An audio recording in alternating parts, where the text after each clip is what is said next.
What's up, YouTube? This is Al Shirai, and today we're gonna go over punishing and why you need to punish. Right? So we're gonna cover the basics of punishing and how you should punish your opponent optimally. Right? So let's just take you're playing a Sub-Zero, right? And he decides that he wants to do a slide, and he doesn't have a cameo that he can cover it with. This is minus 22, right? Which means that any move I do that's 21 frames or less is gonna punish this, which means that I can pretty much punish it with anything, right?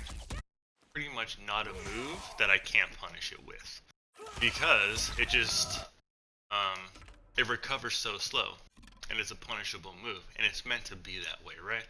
The Sub-Zero, he's not meant to just throw out random slides unless he's doing it for like a whiff punish, or he can make it safe and stuff like that. I know they do it, but that's why the move's negative, right? It's a low, and it is a really good move, but it is punishable. And there's moves all throughout this, right? Like, that's super punishable if I do that and you block it. This is super punishable. There's a bunch of stuff in this game that is punishable, and anything that's -8 is normally punishable because most people have a 7-frame jab, right? So let's talk about optimal punishes, right? Now, optimal punishes is going to depend on what you have for meter and stuff like that, right? If I have full cameo and full meter, and Sub-Zero goes to do a slide,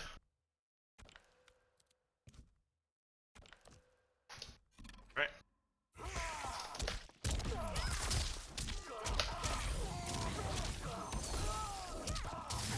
I'm going to get a full combo, right? 468 damage, right? Now, I might not have all that, right? I might not have full meter, I might not have a full cameo. So in those situations, you're gonna have to work with what you have, right?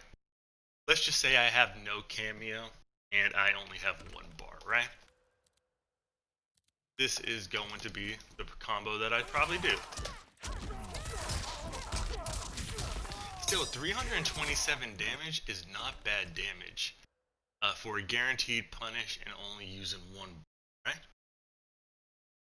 Now, maybe I have no bar and I have no cameo, right? So I would just do something like that, right? So looking at the situation, depending on what you have, can affect what you punish with. Now, the reason why you gotta keep track of your meter and punishes, right, is because if you don't, you get less damage, right? So let's say I have no meter, right?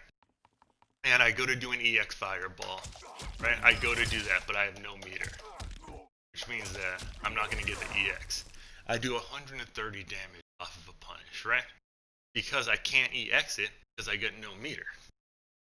Now, instead of 130, right, I can do something like that, and I get 157, so I get more damage. And let's say I have no meter and a cameo, right? No meter and a cameo. I can't do anything off of that, right? So like normally, if I EX it, right, I do something like that into Scorpion. But I can't do that if I don't have meter. But if I do the knee,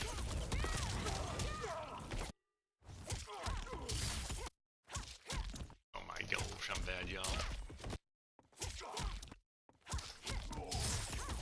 Obey the law. Right? I get 303, and I actually messed it up, so I get a little bit more damage, right? So that's why it's important to keep track. If I have no meter and a cameo, I'm not going to cancel into fireball.